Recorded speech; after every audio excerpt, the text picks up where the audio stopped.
story tonight from the intersection of politics and human lives. Texas Republicans recently endorsed a therapy that purports to turn gay people straight. It's known as reparative or gay conversion therapy. Keeping them honest, there's really no scientific evidence it works and plenty of reason to believe that it's actually harmful, particularly for minors. New Jersey and California have banned it for minors. In fact, well, the Texas GOP has now gone in the opposite direction, adding language supporting it to their party platform. Texas State Representative Brian Hughes voted for that change. I spoke to him earlier.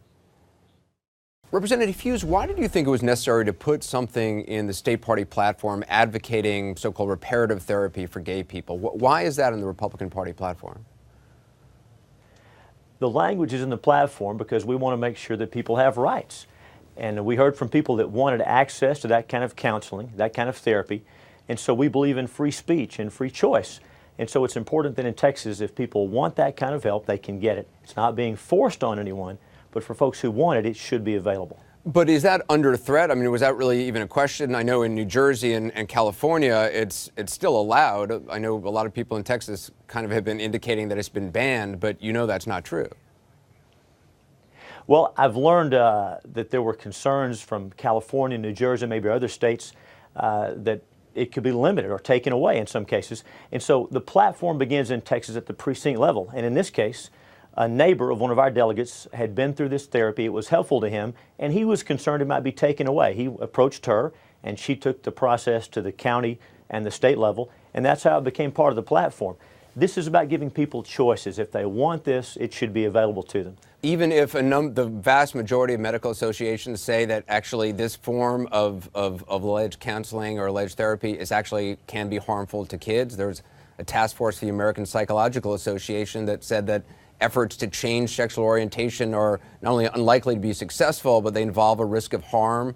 The American Psychiatric Association basically says the same thing, that it potential risks of depression, anxiety, self-destructive behavior. Do you really think that kids should be subjected to that based on what maybe their parents want?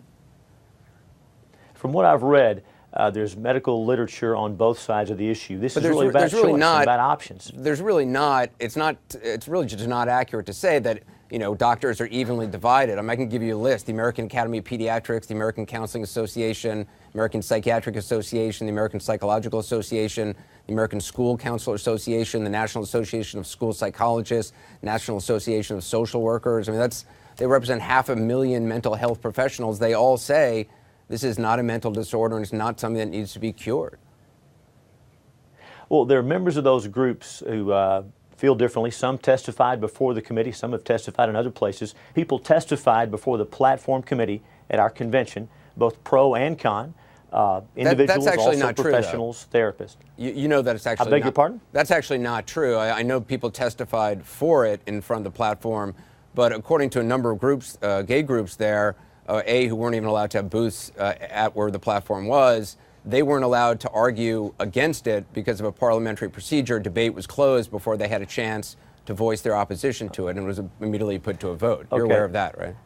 I think we're conflating the process. In the platform committee, there was testimony on the issue. When the bill came to the floor, who opposed to it testified? Do you know?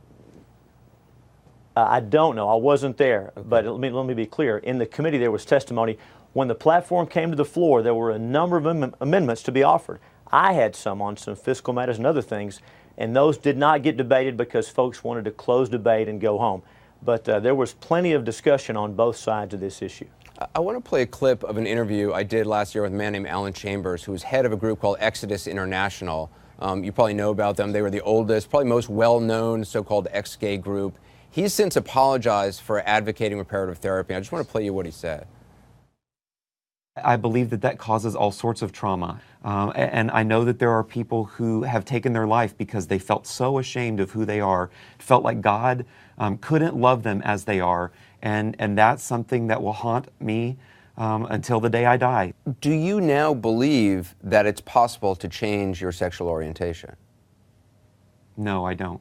This guy ran like the biggest ex-gay group for years and years. Does that concern you again that your party is now backing a form of therapy which basically every major medical organization says doesn't work, can be harmful, and which many of the people who have been through it say it just doesn't work and it's bad for kids?